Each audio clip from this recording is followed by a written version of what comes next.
So, in the last few days, American conservatives have been freaking out about Dr. Seuss books, because racism and stuff.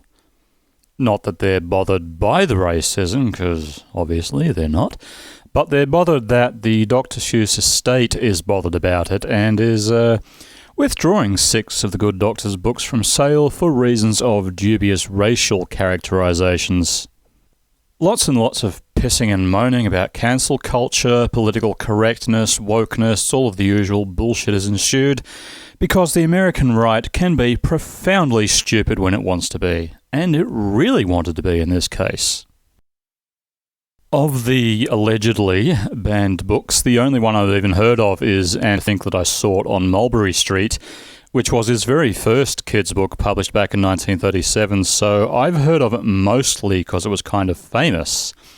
I don't know the rest, but I gather they're not really his best-known or best-selling books anyway, so the Seuss estate probably aren't going to lose a lot of income by not publishing these ones anymore. But they have made a lot of money in the last few days because, like I said, the American right is stupid and has gone on a Dr. Seuss book buying spree. Which means, as I've seen someone else say online, they've chosen to punish Dr. Seuss's publisher and estate for no longer printing these 6 books by buying all his other books, thereby putting money into the pockets of Dr. Seuss's publisher and estate. Yeah.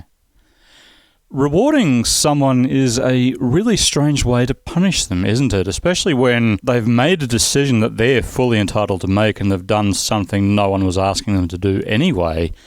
A business just exercised its right to not sell something it owns the rights to sell or not sell.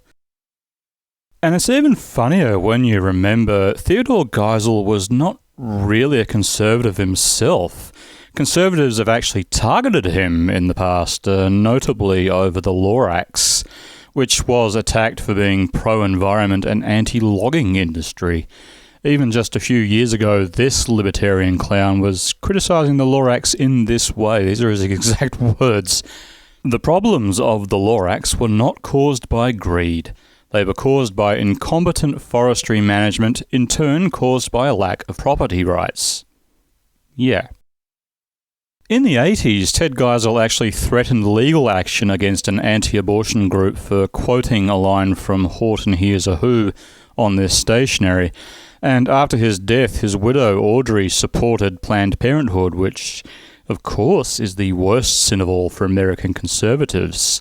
He did produce some kind of hideous early work during World War II, because once the US finally deigned to get involved in that little spat, he got to work doing propaganda cartoons and training films for the military that were lacking in sensitivity, shall we say, even allowing for the circumstances.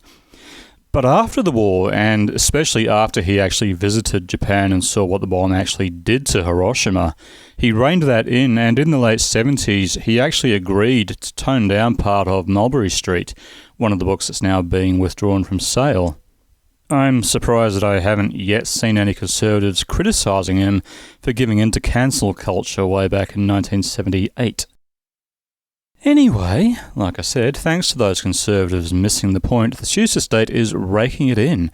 Every year since 2001, Forbes magazine has published a list of the highest earning dead celebrities, and Dr. Seuss has been on the list every time.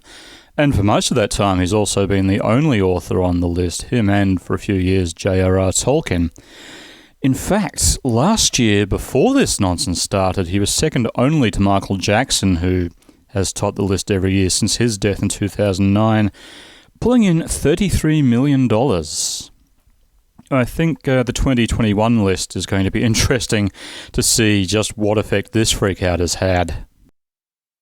The other most stupid news story of the last few days involves this character, Milo Hanrahan.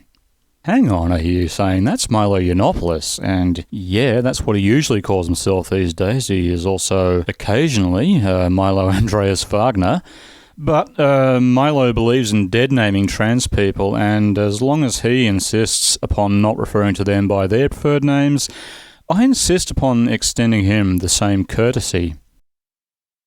Anyway, Milo Hanrahan is now straight. He made the announcement recently in an interview with a far-right Canadian Catholic news site that he was no longer gay, had in fact only been gay to piss people off, and was now consecrating himself to St. Joseph and devoting his time to spreading the gospel of conversion therapy. For what it may be worth, LifeSite News, which is the site in question, got banned by YouTube a few weeks ago for spreading COVID-19 misinformation and denialism. But that's neither here nor there. The important thing is the alt-right, or whatever they call themselves now, no longer has its token gay friend that it can point to if people accuse it of being homophobic. I presume Milo is still a piece of shit otherwise, and some new grift is going to come from this, but I want to look at St. Joseph, the evident target of Milo's obviously not even remotely homoerotic devotion. There's a whole series of thorny theological issues surrounding Joseph, but that's a subject for someone who knows and cares more about these things than me to go into, or you could just look it up on Wikipedia like a normal person, like I did. The important thing here is that Joseph was married to a young woman called Mary, and she was the mother of a kid named Jesus, who you may have heard of. And despite all those thorny theological issues that I mentioned, Joseph has been venerated for centuries, and in 1870 he was actually declared patron saint of the whole Catholic Church. And he's patron saint of a wide variety of other things, a couple of which I want to highlight. One of these things is immigration, which is something that, as a member of the alt-right, Milo thinks is a bad thing, and as an individual general piece of shit, he specifically had a problem with in Australia when he was barred by Immigration Minister David Coleman from entering the country after comments he made about the Christchurch massacre, and after refusing to pay a $50,000 bill for police security on his previous tour of the country. St. Joseph is also patron saint of the country of Mexico, and that's even funnier to me because one of many events that Milo was supposed to do that got cancelled because he's a racist arsehole was a speech at UCLA called 10 Reasons Why I Hate Mexico. Maybe it's just me, but I think it's kind of brilliant that Milo is dedicating himself to a saint who represents at least two kind of major things that he despises. Maybe he just has a really advanced sense of irony after all, who knows?